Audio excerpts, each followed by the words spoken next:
Querido pueblo, conforme para la versión y el compromiso con mi tinco boso, me quedo una boso a un update más tocante nos conversaciones con Holanda, en cuadro de ayuda financiero que nos ofrece y condiciona maranes aquí. Lo que me provisa está con conversaciones así de una forma intensiva. El tipo de negociaciones aquí no está fácil, ya comienza a tener cuenta con el aspecto técnico. Sin embargo, me provisa que no está productivo. Nos está dando más y más claridad y está logrando avances importantes para nos poder llegar a otro. Entre otros, mi provisa que nos clarificar es parte de lei que toca a función del Parlamento y cómo atender esa aquí con el respeto necesario. Así, está logra mantener la posición autónoma de nuestro país, cual es una parte sumamente importante para nosotros. Durante la conversación también nos atreve delante lo que el secretario de Estado Knops me avisa tocante un plan de inversión banda de reforma. Nos está tratando para esa que logra vía de cinema London Paquet, incluyendo otro documento en Marana Esaki que está negociando simultáneamente. Así por estar con el crecimiento socioeconómico que tanto nos mester.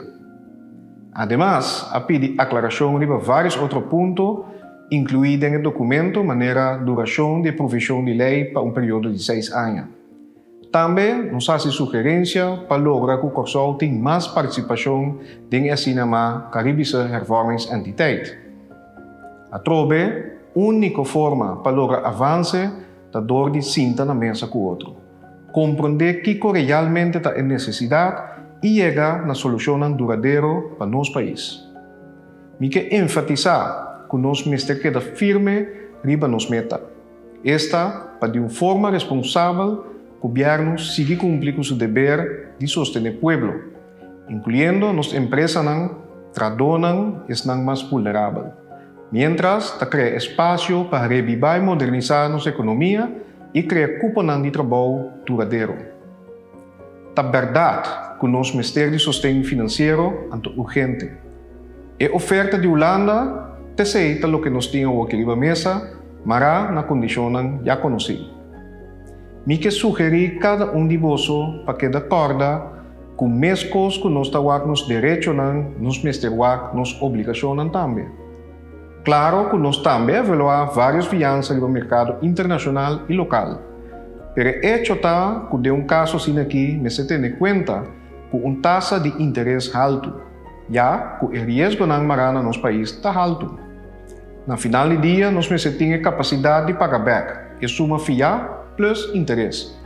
E no momento que não pode pagar back, seguro que trata de instância privada, maneira banco, e consequência para o país não está sério. Dispensa, riba a hipoteca de bocas. Hasta se logra fiar o mercado local, também nós temos com interesse muito mais alto que o que a Holanda está oferecendo. Holanda, por facilitar-nos, riba não rating de risco e taxa de interesse de 0%. Meu deal com isso aqui praticamente não tem. E como governo responsável, nós mestre pensa na solução financeira responsável para o término largo e não somente o término cortico. A conversação com Holanda requer acercamento bom delineado e profissional, que tapone que não está hora por compartilhar adelanto com nós imediatamente com você. Me que pedir você compreensão para isso aqui e também para confiar que na sua vida tempo me lo tenemos informar. O governo, por certo, hace hopi esforço para informar, explicar e aclarar, mas tanto é possível na grupo de interesse em várias sessões. Lamentavelmente, não está tudo gente a compreender a importância de união e confiança no processo. Essa aqui, sim, mas, as trova governo para riba bom negociação com Holanda. Lo me sigue informar você semanalmente tocante resultado de conversação.